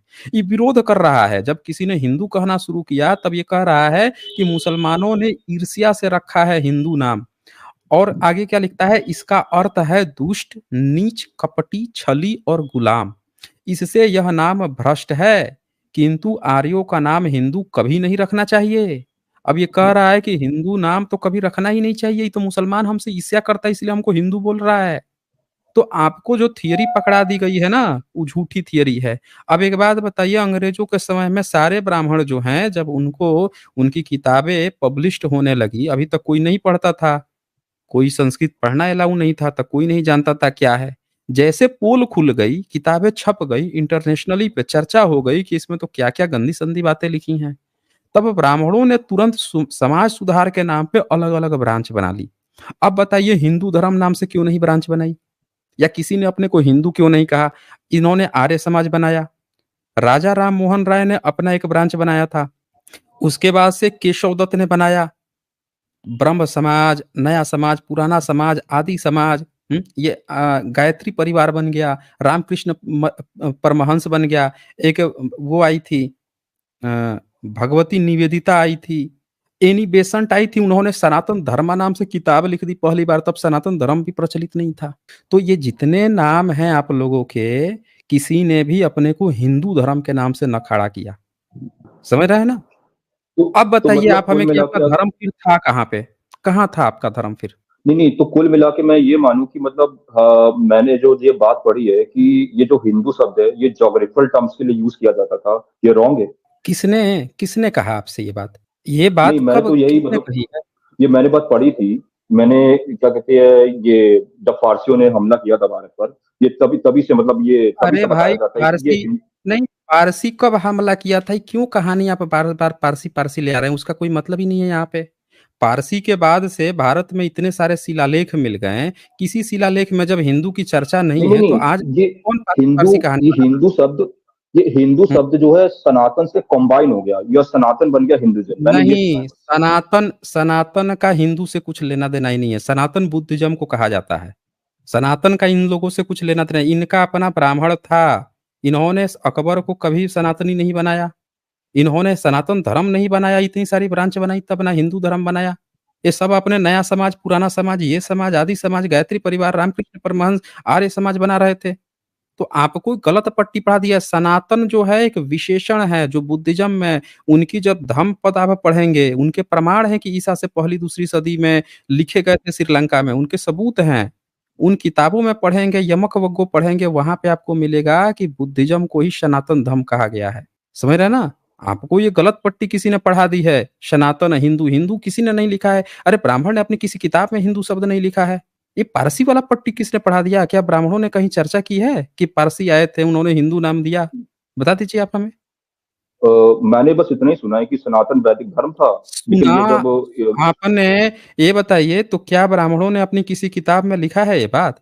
तुलसी नहीं, तो हिंदू सब 17वीं सदी कंबाइन में हो गया किताब है, लिख रहा था। कंबाइन हो गया ये हिंदू ये सब। कंबाइंड हो गया तो कंबाइंड ही नाम लिख देता ना, कंबाइंड ही नाम लिख देता फिर। तुलसीदास तो 17वीं सदी में था ना, था कि नहीं था? हाँ नहीं, 16वीं 17वीं सदी, हाँ। तो 16वीं 17वीं सदी में था, तो ये बताइए कि वो तो लिख सकता था ना? वो तो लिख सकता था कि हम हिंदू धर्म के हैं, हम सनातन धर्म के हैं। काहे नहीं लिखा? उसने अपने को ब्राह्मण काहे बताया? बाकी जातियों को कूट-कूट के गाली दे रहा है कि ये जाति नीच होती है, ये शूद्र ढोल गँवार शूद्र पशु नारी, वो तो बता रहा है, हैं? ढोलक बजा रहा है। ये देखिए मनुस्मृति ब्राह्मणों ने लिखी। अपना बताया कि हमारे सारे रूल्स और रेगुलेशन इस किताब से फॉलो होंगे, और इस किताब में लेकिन चैप्टर 2 का 22 नंबर मंत्र आप पढ़ेंगे क्या लिखा है? इसका हिंदी अनुवाद। एक मिनट, ये कौन सी किताब है साइंस भाई? मनुस्मृति। अच्छा, मनुस्मृति, ठीक है। हुँ, पढ़िए 22 नंबर श्लोक है चैप्टर 2 का। पढ़ेंगे एक बार क्या लिखा है? हिंदी पढ़ दूं? हाँ, हिंदी पढ़ दीजिए। पूर्व समुद्र तथा पश्चिम समुद्र और उन्हीं दोनों पर्वतों के मध्य स्थित देश को पंडित लोम आर्यवर्त देश कहते हैं। ये तो कुछ हुँ, भौगोलिक बात हो रही है यहाँ पे कुछ। तो आप जो बोल रहे थे ना कि हिंदू को हम भौगोलिक रीजन कहते हैं, भौगोलिक कारण आपने कहा था ना, इसीलिए मैं खोला दिखाने के लिए हाँ, कि ब्राह्मणों ने अपना जो देश माना है वो कितना बड़ा है। पूरे भारत से ब्राह्मणों का कुछ लेना-देना नहीं है। ब्राह्मण क्या कहता है, पूर्व-पश्चिम भाग में क्रमशः पूर्व समुद्र तथा पश्चिमी समुद्र, ठीक है? और उन्हीं दोनों पर्वतों, मतलब पूर्व का कौन-सा समुद्र जो बंगाल की खाड़ी जो है, और पश्चिम का कौन-सा समुद्र जो अरेबियन खाड़ी है, और अरब और भी सागर, हाँ। अच्छे से, और भी अच्छे से समझने के लिए कि लोग, क्योंकि उसको बहुत अच्छे से नहीं पता थी, और अच्छे से समझाने के लिए क्या बोलता है, उन्हीं दोनों पर्वतों यानी हिमाचल और विंध्याचल, यानी हिमाचल का जो पर्वत है वो, विंध्याचल जो पर्वत है, विंध्याचल कहाँ पे है? मध्य प्रदेश, ये राजस्थान इन्हीं के बीच सेंट्रल में है ना? Central India. Central India. तो सेंट्रल इंडिया हाँ, और नॉर्थ इंडिया का जो हिमाचल है, उसके बीच का एक छोटा-सा पार्ट को ही कहते हैं आर्यावर्त। समझ गए? ब्राह्मणों का, नहीं, एक बार ब्राह्मणों फिर से ने बोलना, एक बार फिर से बोलना, एक बार फिर से बोलना जरा। जो नॉर्थ इंडिया और जो नॉर्थ इंडिया में, पूरा नॉर्थ इंडिया हाँ, नहीं, नॉर्थ इंडिया हाँ, का समझ गया। जो हाँ, हिमाचल है, हिमाचल पर्वत, वो, हम्म, और हिमाचल पर्वत से लेकर सेंट्रल इंडिया का जो विंध्याचल पर्वत है, इसके बीच का एक छोटा-सा हिस्सा को कहते हैं आर्यावर्त। हम्म, समझ गए? वो ब्राह्मणों का ठीक। देश है आर्यावर्त। और अगला पढ़िए 23 नंबर, कंप्लीट नहीं, उस आर्यावर्त कहाँ पे है, तो कहता है जहाँ पे काला मृग स्वभाव से ही, मतलब कहीं अन्यत्र से लाकर रखा या छोड़ा गया नहीं, बल्कि जहाँ पे काला मृग स्वभाव से ही विचरण करता है, पाया जाता है, वह यज्ञ देश है। इसके अतिरिक्त म्लेच्छ देश हैं। मतलब जो आर्यावर्त का डेफिनिशन इसने बताया, छोटा-सा जगह, उसी क्षेत्र में जहाँ पे काला मृग चरते हैं, कहीं बाहर से लाके नहीं, बल्कि वहीं पे पैदा होते हैं, उन्हीं के जंगल में जहाँ ये रहते मलच हैं। कौन होते हैं? बस, क्या कहा आपने? ये मलच कौन होते हैं? ये मलच कौन होते हैं? मलेच्छ, हाँ, मलेच्छ कहते हैं कि ब्राह्मणों के अलावा जितने लोग हैं, उसकी वर्ण व्यवस्था यानी ब्राह्मण, क्षत्रिय, वैश्य, ठीक है? इन तीनों के अलावा सबको वो म्लेच्छ में ले जाता है। और शूद्र जो है उसको अपना सछूत बनाता है कि हमारे साथ रह सकता है, हमारी सेवा भाव करेगा। उसके अलावा सब लोग म्लेच्छ देश हैं। समझ रहे हैं ना? इसकी वर्ण व्यवस्था के बाहर हर कोई हम्म। म्लेच्छ है और कभी-कभी ये अपनी वर्ण व्यवस्था में शूद्र को भी म्लेच्छ के रूप में प्रयोग करता। अब इसने क्या कहा कि सिर्फ विंध्याचल और हिमाचल के बीच का छोटा हिस्सा जो है, जहाँ काला मृग स्वभाव से रहते हैं, वही यज्ञ देश है, यानी ब्राह्मण का यज्ञ देश है, बाकी म्लेच्छ देश है। यानी कि म्लेच्छ उसको कहता है जो शूद्र से भी गया गुजरा, नीच हो, म्लेच्छ हो। वो फिर तो दलित दलित होगा मेरे ख्याल से। हाँ, वही बोल रहा हूँ ना, दलित कह सकता है। अब ये बताइए कि वो तो कह ही नहीं रहा है कि पूरा भारत कभी उसका था। वो तो बोल रहा है कि एक छोटा-सा हिस्सा हमारा है और बाकी के पूरे भारत को म्लेच्छ कह रहा है, गाली दे रहा है, नीच कह रहा है वो। समझ रहे हैं? पूरे भारत को, हम्म। यानी मनुस्मृति मुगलों के समय में लिखी गई है। ये और पुराण, मनुस्मृति मुस वो भी तभी और तो पुराण अकबर की कब लिखे थे? चर्चा है ना। तभी तो उनमें अच्छा। अकबर की चर्चा है, तभी तो अंग्रेजों की चर्चा है। ब्राह्मण ही तो मतलब लिखता था। नालंदा विश्वविद्यालय अच्छा। जला दिया गया, उसके बाद से लेखनी का काम कौन किया है? बताइए? लेकिन नालंदा को तो बख्तियार खिलजी ने जलाया था। अरे तो जलाया था तो ब्राह्मणों ने कहीं लिखा कि बख्तियार खिलजी ने जलाया है? हाँ, लेकिन मैं इतना मैं जरूर मानूंगा, लेकिन साजिशें पूरी कहीं ना कहीं हिंदू की थी, इतना मैं जरूर कहूंगा, साजिशें पूरी उन्हीं की थी। हिंदू हिंदू तो था ही नहीं उस समय। मतलब ब्राह्मणों की थी, ब्राह्मणों की। आप ये देख लीजिए ना, ये तो सीधे-सीधे इसने बिहार को कहा है म्लेच्छ देश है, कलिंग को कहा है म्लेच्छ देश है, गुजरात को कहा है, सौराष्ट्र कलिंग को, दक्षिण उड़ीसा। भारत को कहा है, पंजाब को कहा है। हाँ, कलिंग उस उड़ीसा होगा। सबको म्लेच्छ देश कह दिया। आप देख लीजिए, इसका जो हिमाचल, विंध्याचल के बीच में छोटा-सा पोर्शन को छोड़ के जब हर देश म्लेच्छ है, तो वहाँ की चीज़ों को, उनके चीज़ों को नष्ट हो भी जाए, तो उसको क्या मतलब है ब्राह्मण को? बताइए? तो आपका धर्म था कहाँ पे? सोचिए ना ज़रा फिर, कौन-सा धर्म था भाई? आपने तो पूरे भारत को अपना देश ही नहीं माना। इसने पूरे भारत को देश ही नहीं माना। तो धर्म कहाँ था? धर्म कहाँ था? भारत में तो अखंड भारत की रचना सम्राट अशोक ने की थी, जो बौद्ध राष्ट्र था। समझ रहे हैं? अखंड भारत हम्म। की रचना बौद्ध राष्ट्र में होती है। बुद्धिस्ट के जो राजा थे वो अखंड भारत, उनकी सरहदें जाती थी अफगानिस्तान पे। अफगानिस्तान बुद्धिस्ट देश था, चाइना बुद्धिस्ट देश था, जापान कोरिया बुद्धिस्ट देश था, नहीं, अमेरिका मेक्सिको नहीं, में बुद्धिस्ट चाइना, पहुंच गए थे। अमेरिका, अमेरिका मैक्सिमम कब लोग बुद्धिस्ट पहुंचे? बताइए, अभी आपको ये भी नहीं पता है, इसीलिए तो पूछ लिया नहीं, था ना नहीं, मैंने। जो है, नहीं, नहीं, देखते मैंने नहीं मैंने है क्या हमारी मैंने स्ट्रीम? नहीं, नहीं, अगर अगर नहीं, नहीं, नहीं, नहीं, मुझे मुझे हम्म, पता है, वो सही बताओ तो मुझे मुझे भी नॉलेज गेन करना पसंद है। अगर मुझे कोई चीज नहीं पता तो आप मुझे बता दो, मुझे तो और अच्छा लगेगा। मैंने नहीं फिलहाल तो कभी सुना हर नहीं है। चीज आज मैंने आपको जितना बताया है ना, उतना आपके आपकी जो नॉलेज है उसके हिसाब से इतना ही सफिशियंट है। अब एक काम कीजिएगा, अगर आपको जानना है कि मेक्सिको में, अमेरिका में कैसे बुद्धिस्ट पहुंचे, कब पहुंचे, उनके क्या सबूत हैं, इस पर मैंने स्ट्रीम कर रखी है। इसी रेशनल वर्ल्ड पे आप चले जाइएगा, बुद्धिज्म इन अमेरिका, मेक्सिको। आप देख लीजिएगा, पुरानी स्ट्रीम देखिएगा। मेरे ख्याल से पिछले 100 स्ट्रीम के अंदर ही हुई है। उसमें आपको पूरी डिटेल्स अच्छा। मिल जाएगी। वो 5 मिनट का बात नहीं है। आपको कम से कम 1 घंटा दे के सारे सबूत देखने पड़ेंगे ना, समझने पड़ेंगे ना। ठीक है। तो ये ठीक है। चीज़ें हैं। अब ये बताइए कि भारत में अगर इनका कोई धर्म होता, ये धर्म भी विदेश में गया होता। जाता कि नहीं जाता? इंडोनेशिया में हिंदू मिलते हैं फिलहाल। फिलहाल मिलते हैं। हिंदू शब्द भारत में नहीं था उस समय, विदेश में कैसे पहुँच जाएगा? मेरा मतलब, अगर अंग बाली आइलैंड को देखें तो बाली में तो हुँ। मतलब है हिंदू सनातनी है। अरे भाई, कोई सिंधु-वंधु कुछ नहीं है। सब अभी पिछले अंग्रेजों के समय में मजदूर ले जाए गए हैं। हिंदू कहा जा रहा है उस समय से। वो पूरे तो क्या बुद्धिस्ट देश बाली में हैं। अरे भाई, समुद्र पार करना अलाउ नहीं है। समुद्र पार अलाउ नहीं है। ब्रह्मनिज़्म में समुद्र पार करने पर जाति से बहिष्कृत। अभी आपने देखा, अंग्रेजों के समय राजपूत जाति इनके ब्राह्मण धर्म में नहीं आती थी। उसको केस कोर्ट लड़ के अपने को क्षत्रिय घोषित करवाना पड़ा। इन्होंने थियरी दी थी कि एक भी भारत में क्षत्रिय नहीं। और आप कह रहे हैं कि वहाँ हिंदू पहुँच गया। अरे ब्राह्मण पहुँचेगा ना सीधे-सीधे। अब ब्राह्मण समुद्र पार नहीं करता। गांधी जब भारत में आए थे अंग्रेजों के समय में विदेश से पढ़ के, आपको पता है उनको जाति से बाहर निकाल दिया गया नहीं, था। प्रायश्चित किया चोलों था ने उन्होंने। गोबर गोमूत्र जो है पी खा के उन्होंने व्रत किया था गांधी ने, तब जाके पुनः वापसी हुई थी। ये बात नहीं आपको नहीं पता साइंस है? भाई, लेकिन जब हम्म। नहीं नहीं चोल ने जब श्रीविजया पे इन्वेड किया था, तब कहीं ना कहीं मतलब हम्म। क्या कहते हैं हिंदुइज्म पहुंचा था। मैंने मैंने पढ़ी भाई है मतलब अपनी भाई बाकी। चोल आप चोल जो आपने पढ़ी, यही तो कह रहा हूं ना, आपने सारी व्हाट्सएप वाली कहानी पढ़ी है। चोल जो हैं साउथ के जितने राजा हैं वो कौन है बताइए? वो तो ब्राह्मण धर्म में आते ही नहीं है। चैप्टर 10 आप पढ़ लीजिए। आप मनुस्मृति का ही चैप्टर 10 पढ़ लीजिए, इसमें देखिए कैसे बहिष्कृत किया गया है उनको। ये दिखाता हूं ना मैं आपको। ये 21 नंबर पढ़िए ऊपर, 21 नंबर। 21 नंबर ये, हाँ एक बार हम्म। हिंदी पढ़ दे। हाँ पढ़ दीजिए। ये तो 20 वाले, नहीं ये 20 वाला है ना। हाँ ऊपर 20 है, नीचे 21 है। हाँ हाँ भाई 20 वाले पूछ रहे हैं।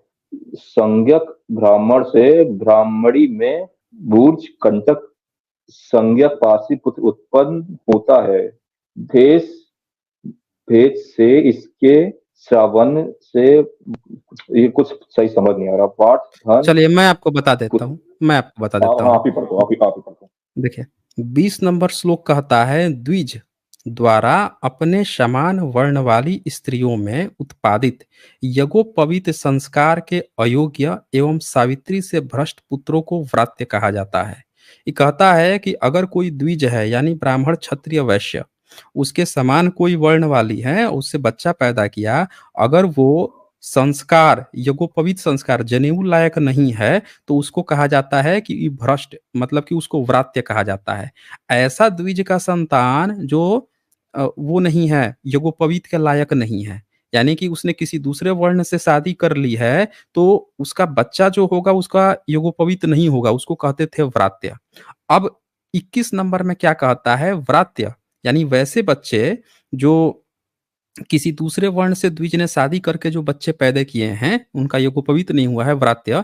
संज्ञक ब्राह्मण से ब्राह्मणी में, अब ये व्रात्य का फिर से शादी होगा ब्राह्मणी से, तो उससे जो बच्चे पैदा होंगे भुर्ज कर्टक संज्ञक पापी पुत्र उत्पन्न होते हैं। देश भेद में इसी को आवंत्य, देश भेद कहने का मतलब इन्होंने जो आर्यावर्त बना रखा था छोटा सा इलाका, उसके अलग अलग बाकी के जो देश में है वहां जो बच्चे पैदा होंगे उनको कहा जाएगा आवंत्य, वटधान, पुष्पद और शैख।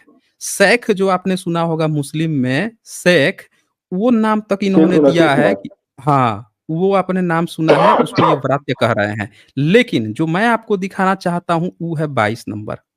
22 नंबर में क्या कहता है कि व्रात्य संज्ञक क्षत्रिय से क्षत्रिया में उत्पन्न झल मल्ल लिच्छवी नट करण खश और द्रविड़ संज्ञक पुत्र उत्पन्न होते हैं।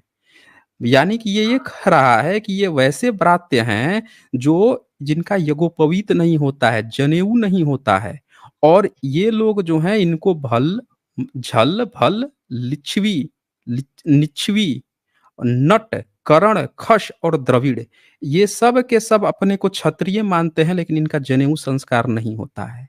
यानी ब्राह्मण इनको ये बता रहा है कि ये पापी बच्चे हैं। ऊपर के श्लोक ध्यान से देखेंगे, जैसे बताया कि पापी पैदा होते हैं, इनको पापी कह रहा है। जितने भी साउथ के जो राजा हैं, तो जितने आप जो चोल ओल की जो बात कह रहे हैं वो सब ऐसे ही खत्म हो गए। आगे और भी लिखा है इसमें, वो ब्राह्मणिज्म में आएंगे नहीं ना, उनको पापी बच्चे बोल रहा है ना ये। आगे इसमें और लिखा है, वो भी दिखा देता हूँ मैं आपको। इसमें 27 और चंडाल 31, चले वो देखना पड़ेगा। इसमें एक और जगह श्लोक आया है कि बाद में इनको जो वो नहीं करते, यानी कि अब जो जनेऊ नहीं पहनते, उन वैसे वो क्षत्रिय से बाहर हो जाते हैं। भले ही राजा रहेंगे लेकिन वो बाहर हो गए, इनके धर्म में नहीं आते ना चोल। चोल बुद्धिस्ट लोग थे। चोलों पे तो फ़िल्म बन गई है, और फ़िल्म में भी साफ-साफ दिखाया गया है कि वो जो लेकिन भाई है चोल बुद्धिस्ट चोल लोग थे। चेरा पांड्या तो सैब मठ में थे। भाई चोल चेरा कौन कहा पांड्या तो दिया? सैब मठ के थे। श्याम मठ अरे क्या होता वो है भाई? सिर्फ सैब क्या सैब होता है सैब श्याम मठ, मठ? सिर्फ पूजक। अरे भाई शैव मत आया कब है? आप बता दीजिए शैव मत कब आया है? बता संप्रदाय दीजिए। है संप्रदाय। कब कब नहीं आया इसका कब मुझे है? आइडिया नहीं है। नहीं सैब है सैब ना आपको संप्रदाय के आइडिया? बारे में सुना है। आप नहीं नहीं आइडिया है ना आपको? आपको पता है सम्राट अशोक के अभिलेख में इनका नाम आया है। चोल, पंड्या इन सब का नाम आया है। ये आपको पता है? नहीं इसका आइडिया तो फिलहाल तो मुझे नहीं है। नहीं आइडिया है। ईसा से 200 250 साल पहले भी थे, प्रॉपर बुद्धिस्ट थे।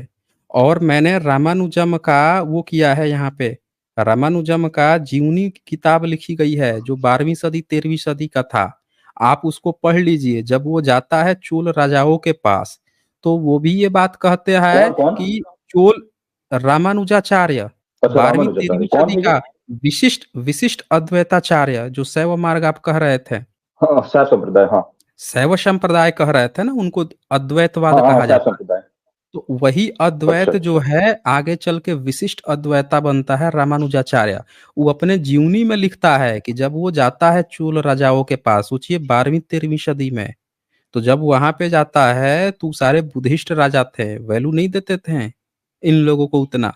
ये बात वो अपने जीवनी में लिखा है। फिर बोलता है कि हमको बड़ा इज्जत देने लगे, हमको खुद लिखता है कि 13वीं 14वीं सदी में चोल राजा उसको इज्जत देने लगे, वो सब बुद्धिस्ट राजा हैं, वो खुद वेरीफाई करता है अपने जीवनी में।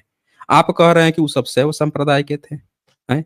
अरे वही रामानुजाचार्य जो है आपके शैव मार्ग शंकराचार्य को कहता है कि ये तो वो था, प्रछन्न बौद्ध था, चुटिया रखता नहीं था, जनेऊ पहनता नहीं था, बुद्धिस्ट की फिलॉसफी लेके आज सबको घूम के बेवकूफ बनाता था।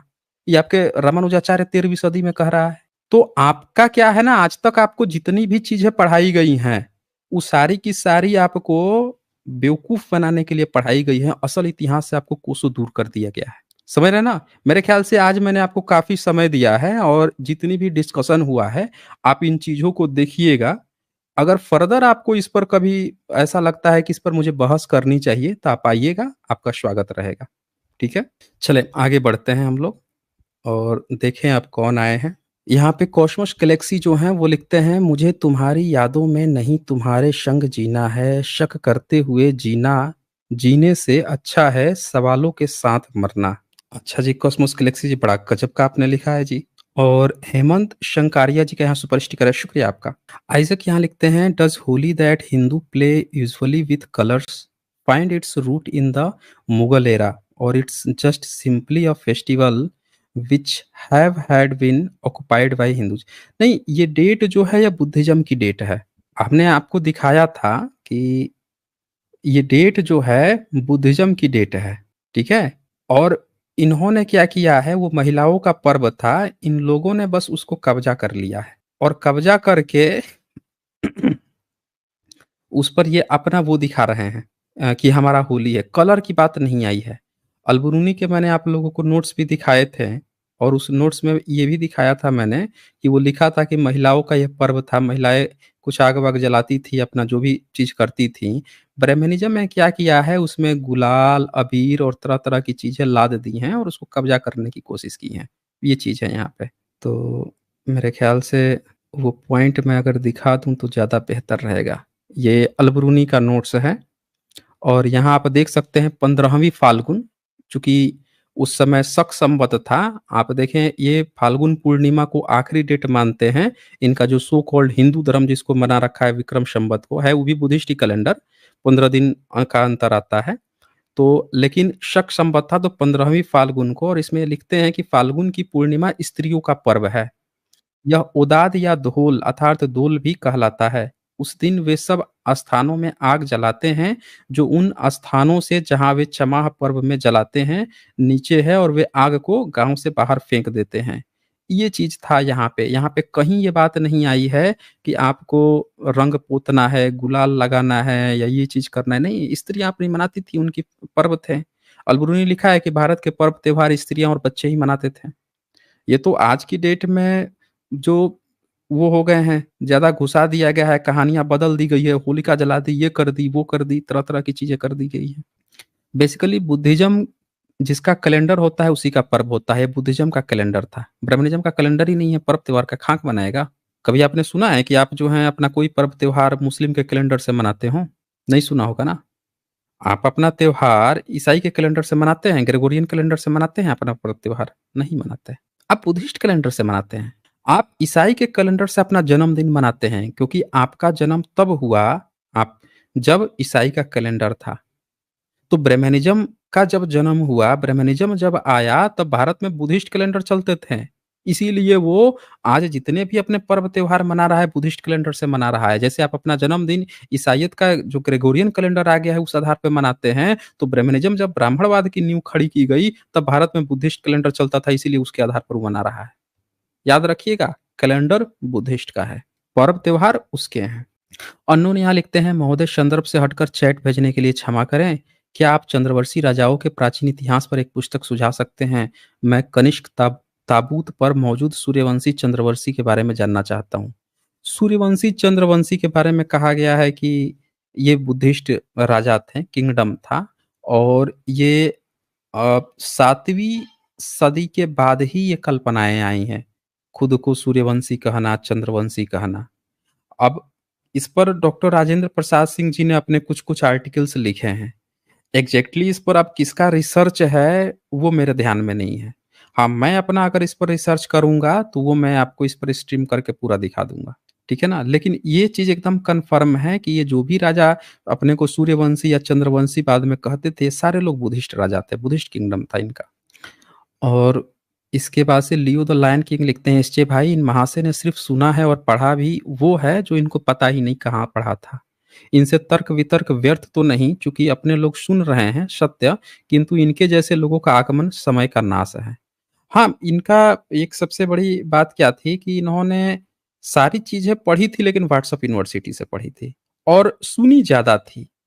इनको इन्होंने ये सुन रखा था विकिपीडिया में ये लिखा है, पर ये यूनेस्को में जो भारत सरकार अपना सबूत दे रहा है, उस पर इस बात को तर्क दे रहे थे कि हमने सुना है, हमने कहा है। ये हिंदू शब्द पर इस बात को जोड़ दे रहे थे कि पर्सिया आया, पर्सिया जो उसका कोई रोल ही नहीं है। हुँ? मतलब ये तो वैसे बात हो गई कि आप अपना बर्थडे मना रहे हैं, अपने घर में कोई आलीशान पार्टी मना रहे हैं और कोई एक व्यक्ति कभी आपके यहाँ आ गया, कभी खा पी के चला गया और आप बार-बार इस बात को फ़ोकस करें कि आपका पूरा जो घर, खानदान, सारा चीज़ जो है वो एक दिन कोई व्यक्ति आया था जिसके आपका कुछ लेना-देना ही नहीं था, वही व्यक्ति सब चीज़ करके गया है, बार-बार उसी पर फ़ोकस कर देना, वही करके गया है, वही करके गया है। हैं? जो जिसका आपके घर परिवार में कोई दखल-अंदाज़ी नहीं है, ना कोई रोल है, ना कुछ लेना-देना है उससे, वो सिंपली आया, अपना अटेंड किया, खाया-पिया, चला गया, निकल लिया और आप सारा चीज़ आप बार-बार उस पर क्रेडिट दिए जा रहे हो, दिए जा रहे हो बिना किसी सबूत के। वैसे ही पारसी बेचारे खुद ही 8वीं-9वीं सदी में भारत में शरणार्थी बन के आए हैं। मुस्लिमों ने उधर से उनका ज़मीन छीन लिया, उनके हक-हकूक सब सारी चीज़ें छीन लिए, तो भाग के भारत में आके शरणार्थी बन गए। तो आप देख सकते हैं कि उन्होंने उनको वही पट्टी पढ़ाई गई है जो भारत में शेष बहुजन भाइयों को पट्टी पढ़ाई जा रही है। और आरएम गायकवाड़ यहाँ लिखते हैं, सर ये पूरा ब्राह्मणवादी दिख रहा है। हाँ, हाँ, हाँ, ऐसे एक नहीं है ना, बहुत बहुत लोग हैं, बहुत लोग हैं। इसीलिए डिस्कशन किया मैंने कि जिनके भी इस तरह की क्यूरीज हैं वो सामने आनी चाहिए। मोहम्मद हशमुल्लाह जी हैं, इनका सुपर स्टिकर है। अच्छा जी। खुशवंत सिंह यहाँ लिखते हैं, नोबेल पुरस्कार विजेता भौतिक विज्ञानी स्टीवन वेनबर्ग ने कहा, धर्म के बिना अच्छे लोग अच्छा व्यवहार कर सकते हैं और बुरे लोग बुरा, लेकिन धर्म अच्छे लोगों को बुरा करने के लिए प्रेरित करता है। बिल्कुल सही कहा आपने। धर्म जो है बुरे अच्छे लोगों को भी बुरा बनाने के लिए प्रेरित करता है धर्म के नाम पे। अनुराग सिन्हा यहाँ लिखते हैं, जय भीम एसचे सर, आपसे निवेदन है कि क्या आप एक फ्लो चार्ट टाइप बना के ये समझा सकते हैं कि कौन से प्रमुख धर्म पंथ कब आए, टाइमलाइन के साथ समझने में आसानी होगी। हाँ जी, बिल्कुल सही कहा आपने। और अलग-अलग तो बताया गया है, एक साथ नहीं बताया गया। ठीक है, कर दूँगा ये भी मैं। चलें, अब देखें कौन आए हैं इसके बाद से।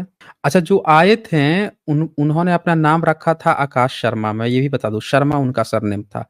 अब ब्राह्मण ही थे, अब ये वो जाने। इस वीडियो को अंतिम तक देखने के लिए बहुत-बहुत धन्यवाद। जल्द ही मिलते हैं एक नए वीडियो के साथ। बहुत-बहुत शुक्रिया आप सभी का।